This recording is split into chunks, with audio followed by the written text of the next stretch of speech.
अगर मुख्यमंत्री जी, एक बार और कहता हूँ कि अगर इंसाफ ना दिला पाओ ना उस बेटी का, तो इन चूड़ियों को पहन लेना और इन चूड़ियों को पहनकर कहीं जाके अपने मुंह को छिपा लेना। मुख्यमंत्री को कहूंगा, उत्तर प्रदेश के मुख्यमंत्री योगी आदित्यनाथ जी, ये चूड़ियां पहन के बैठ जाइए और आपको कहीं से सूट सलवार और साड़ी मिल जाए तो वो सूट सलवार साड़ी पहन के हाथों में ये चूड़ियां पहनकर घर के अंदर छुप कर बैठ जाइए कोने में, क्योंकि आप जैसा मुख्यमंत्री जो देश की हिफाजत नहीं कर सकता वो मुख्यमंत्री कहलाने के लायक नहीं है, योगी नहीं हो सकता। क्योंकि राम को मानने वाले लोग लंका तक कूचकर रावण का विनाश कर देते हैं, और ऐसे राम मंदिर को बनाने से क्या फायदा जिस देश की सीता सुरक्षित और महफूज ना हो। अरे नामर्दो, नपुंसकों की औलादो, अरे कम से कम एक बार इतना तो सोच लेते कि आपके भी घर में कोई बहन या बेटी या माँ होगी, जिस माँ ने आपको जन्मा है, कम से कम एक बार उसके रक्त का, उसके खून का, उस माँ के दूध के कर्ज को तो याद कर लेते। ये योगी के भेष में ढोंगी है, ये राम की आड़ में कंस का खेल चला रहा है, ये कृष्ण की आड़ में कंस का भेष धारण किए हुए ये राम का वंशज नहीं हो सकता, ये कंस की औलाद है इस देश के अंदर, ये रावण का भेष है। और आपको बता योगी जी के पास तो बहुत सारा काम है, वो देश की बेटियों को देखें, उत्तर प्रदेश की बेटियों को देखें या गायों को देखें, क्योंकि ये भी तो एक काम है। अगर मेरा बस चले तो इस उत्तर प्रदेश के ढोंगी मुख्यमंत्री अजय सिंह बिष्ट को इस गाय के खूंटे से बांधकर पूरे हाथरस से लेकर पूरे लखनऊ तक खदेड़ने का दम रखता हूँ, इतना दम है। ये गाय अगर रातों रात उस बहन बेटी के शव की बजाय गाय को जलाया होता ना, तो आज पूरे उत्तर प्रदेश में हंगामा मच गया होता।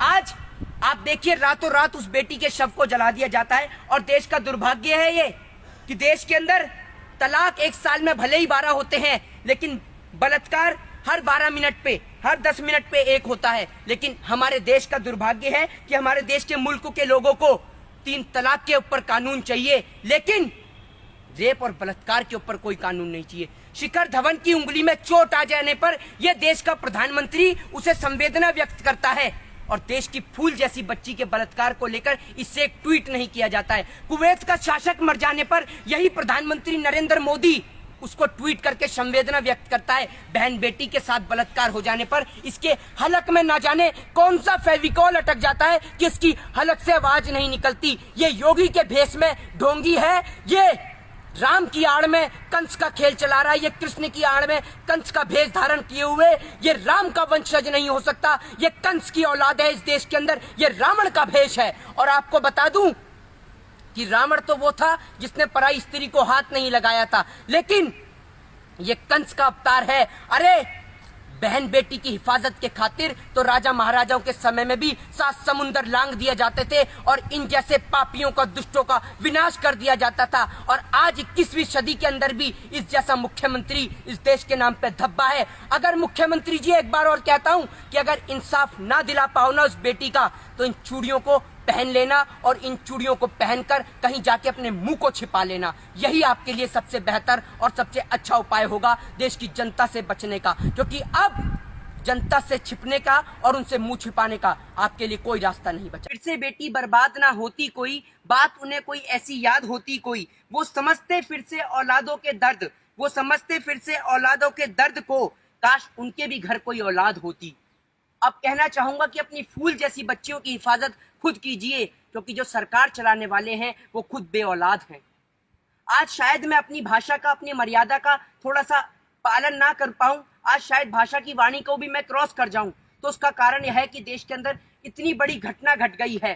अरे नामर्दो, हिजड़ो, नपुंसकों की औलादो, कम से कम अब तो थोड़ी सी शर्म कर लो। और सबसे बड़ा नापुंसक वो नहीं होता जो एक बच्चे को जन्म ना दे सके, सबसे बड़ा नापुंसक आज देश के अंदर वो है जो इतनी बड़ी घटना हो जाने के बाद भी इसके अंदर जाति और धर्म को ढूंढ रहा है, अभी भी इसके अंदर हिंदू और मुस्लिम के एंगल को तराश रहा है। अरे नामर्दो, नपुंसकों की औलादो, अरे कम से कम एक बार इतना तो सोच लेते कि आपके भी घर में कोई बहन या बेटी या माँ होगी, जिस माँ ने आपको जन्मा है, कम से कम एक बार उसके रक्त का, उसके खून का, उस माँ के दूध के कर्ज को तो याद कर लेते, जो आपने दूसरी बहन के साथ में, बेटी के साथ में इतना बड़ा कांड, इतना बड़ा जुर्म कर दिया। अरे वो बेटी तड़प रही थी, रो रही थी, उसकी आंखों से वो चीख निकल रही थी, उसकी जीभ तक आपने काट दी, जीभ उसकी कटी और गूंगी पूरी देश की सरकार हो गई, बहरा देश का मुख्यमंत्री हो गया। नहीं मान सकता कि ये जो मुख्यमंत्री उत्तर प्रदेश में बैठा है ये योगी है, नहीं मान सकता ये भगवान श्री राम की विचारधारा का व्यक्ति है,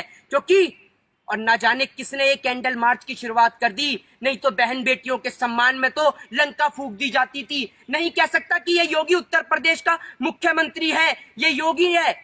योगी नहीं हो सकता, क्योंकि राम को मानने वाले लोग लंका तक कूच कर रावण का विनाश कर देते हैं। और ऐसे राम मंदिर को बनाने से क्या फायदा जिस देश की सीता सुरक्षित और महफूज ना हो। आज सीता के ऊपर जो कांड हो रहे हैं, सरेआम बहन बेटियों के साथ बलात्कार हो रहे हैं, और मुख्यमंत्री 25 लाख रुपए में कीमत लगा रहा है?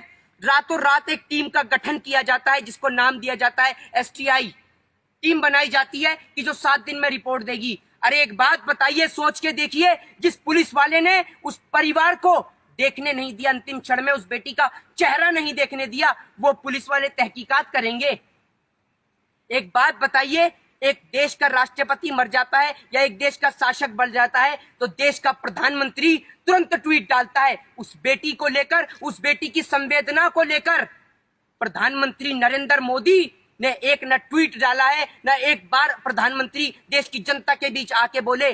देश का मुख्यमंत्री नहीं बोला, उत्तर प्रदेश का मुख्यमंत्री, ये योगी, कि मेरे को संवेदना है उस बेटी के लिए, मुझे दर्द है। कहां से बोलेगा?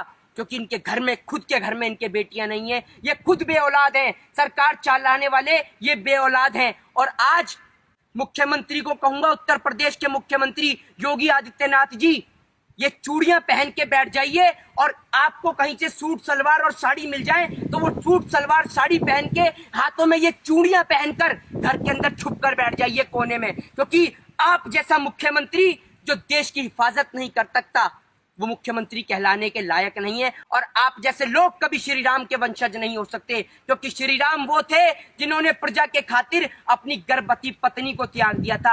आप तो इतने निकम्मे नाकारा हो कि 25 लाख रुपए कीमत लगा रहे हो उस बेटी के दर्द की। आप जैसे लोग धब्बा हो, आप जैसे लोगों पे थूकता हूं मैं। और अर्नब गोस्वामी जैसे दलाल लोगों कि तुम आज दिखा रहे हो वो कंगना को लेकर, सुशांत को लेकर और ड्रग्स को लेकर, तो इतनी तो शर्म कर लो। उस बेटी की मां तड़प रही है सड़क पर, एक बार आकर तो पूछ लो कि मां तेरे साथ क्या घटना हुई है, तेरी बेटी के साथ क्या हुआ। कम से कम इंसाफ के लिए आवाज तो उठा लो, वरना ऐसे चैनलों को बंद करके बैठ जा। अगर हम जैसे लोगों का बस चलता है ना, तो ऐसे बलात्कार करने वाले लोगों को बीच चौराहे पे गोली मार दी जाती। आज एक बात बताइए, आज कहना चाहता हूं बाबा साहब भीमराव अंबेडकर से भी, कि काश आपने देश के संविधान के अंदर एक ऐसा प्रावधान बनाया होता कि बलात्कार करने वाले आरोपियों के लिए ना कोई कोर्ट होता, ना कोई जज होता, ना कोई पुलिस होती, ना कोई CBI होती, ना कोई ED होती। सिर्फ एक ही सजा होती, वो होती बीच चौराहे पे गर्दन सर से अलग कर दी जाए, धड़ से अलग कर दिया जाए सर को। ये सजा होनी चाहिए थी। आज एक घटना के बाद दूसरी घटना, दूसरी घटना के बाद तीसरी घटना। कहते हैं ना, बेटी बचाओ बेटी पढ़ाओ, आज उसका विपरीत है। बेटी को जलाओ और अपराधी को बचाओ। ये है आज उत्तर प्रदेश के मुख्यमंत्री का असली चेहरा, जो आज लोगों के सामने देखने को मिल रहा है। अरे नामर्दो, नपुंसको, कम से कम अब तो अपने बच्चों की, अपनी बहन बेटियों के बारे में सोचो। आज समझ में आता है कि इस देश के अंदर ऐसी औरतों की कोई जरूरत नहीं है। इस देश के अंदर ऐसी औरतों की कोई जरूरत नहीं है, स्मृति ईरानी जैसी औरतों की कोई जरूरत नहीं है, जिनको आप जैसी बहन बेटियां संसद बनाकर संसद तक भेजती हैं। ये औरतें सांसद बनने के लायक नहीं है कि एक महिला होकर एक बेटी के दर्द के लिए आवाज नहीं उठा रही। अगर आज स्मृति ईरानी जी, अगर आपके अंदर इतनी सी भी इंसानियत बाकी है तो आज बैठो संसद के बाहर धरने पर, निकलो अपने घर और मकानों से और इन बेशरम बेहया, इन बलात्कारियों को फांसी की सजा की मांग करो। पुलिस वाला सीधे मुंह बात नहीं करता। अरे आप हिंदू धर्म की बात करते हैं, हिंदू धर्म में कभी भी रात के वक्त किसी का अंतिम संस्कार नहीं होता और ये रातों को अंतिम संस्कार कर देते हैं। अरे दलालो भड़वो, कम से कम थोड़ी तो इंसानियत अगर तुम्हारे अंदर बाकी है, और अगर अभी भी तुम्हारे दिल के अंदर इतनी सी भी इंसानियत अगर बाकी है, तो उस बेटी बहन के लिए आवाज उठाओ। क्या उत्तर प्रदेश का यही मुख्यमंत्री योगी आदित्यनाथ जब भी यही कहता, अगर ये बलात्कार किसी नेता की बेटी के साथ होता तो क्या मुख्यमंत्री ये कहता कि मैं 25 लाख दूंगा? अरे 25 लाख देश की जनता आपको देगी। आप उन बलात्कारियों को फांसी देके दिखाओ, अगर माँ का दूध पिया है तो। 25 क्या 50 लाख देगी देश की जनता आपको। आप फांसी तो देकर दिखाओ उनको। है आप में दम फांसी देने का? है आपके कानून में दम? अगर आपके कानून में इतना दम होता ना, आपके अंदर फांसी देने का इतना दम होता, तो आज आपका कुलदीप सिंह सेंगर, चिन्मयानंद, नित्यानंद जैसे बलात्कारी आज जेल के अंदर बैठ के जेल की रोटियां नहीं खा रहे होते, बल्कि फांसी के तख्ते पे झूल गए होते।